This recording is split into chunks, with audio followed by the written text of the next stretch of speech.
My name is Yuma, and I live in a small city in India. My best friend Raj and I were beyond excited when we managed to convince my parents to let us have a week-long sleepover to kick off our summer vacation. My parents, both doctors, had to attend an urgent conference, so we had the house all to ourselves.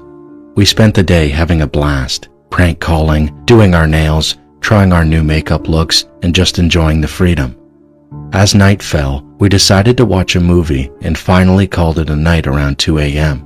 We went upstairs to my bedroom, but of course, being teenagers, the chatter didn't stop. Everything was perfectly normal until Raj suddenly went quiet and whispered, "Did you hear that?" "Hear what?" I asked, a bit confused. "The rustling of the doorknob," she said. I brushed it off at first, but a few minutes later, I heard it too. That soft, eerie sound made both of our faces turn pale. But then, as suddenly as it started, the noise stopped. I looked out the window, but there was no one there. We tried to go back to our conversation, but the unease lingered. It's all we could think about. Out of nowhere, a loud crash from downstairs shattered the silence. It sounded like something had toppled over.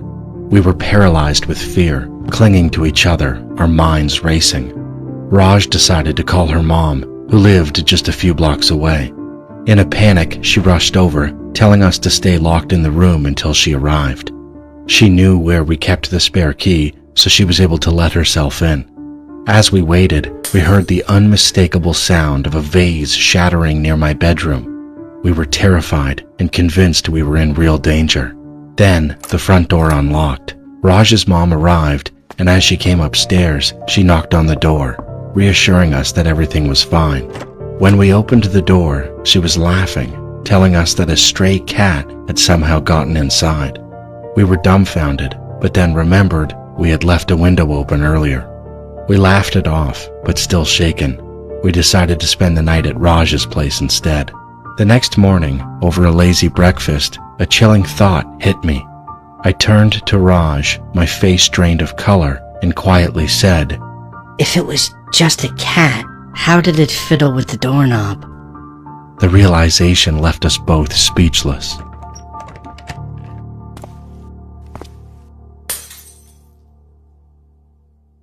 One night, around 8 o'clock, I was lying face down on my bed, my eyes closed, music playing softly in my ears.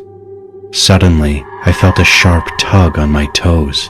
I turned and looked toward the corner of the bed, and that's when I saw it. A pale hand, just barely visible, quickly slipped back under the bed.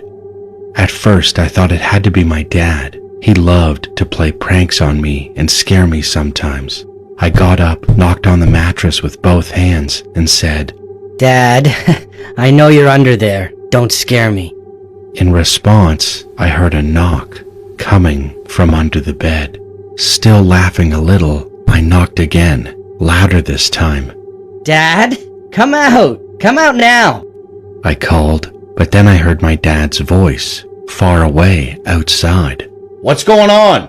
He was still outside fixing the fence, and the only door to the backyard was too far away. There was no way he could have gotten outside that fast. My mom was in the kitchen making dinner, and my brother was away in another city. I froze. My heart was pounding. I bolted from the room. When I tried to tell my family what had happened, no one believed me. They said it must have been my imagination. But I know what I saw. I saw the hand move under the bed. Even if it was just my imagination, what about the knocking sound I heard from underneath? I'm 19 years old now, and I still wonder what was under the bed that night. But honestly, I'm just glad I didn't look.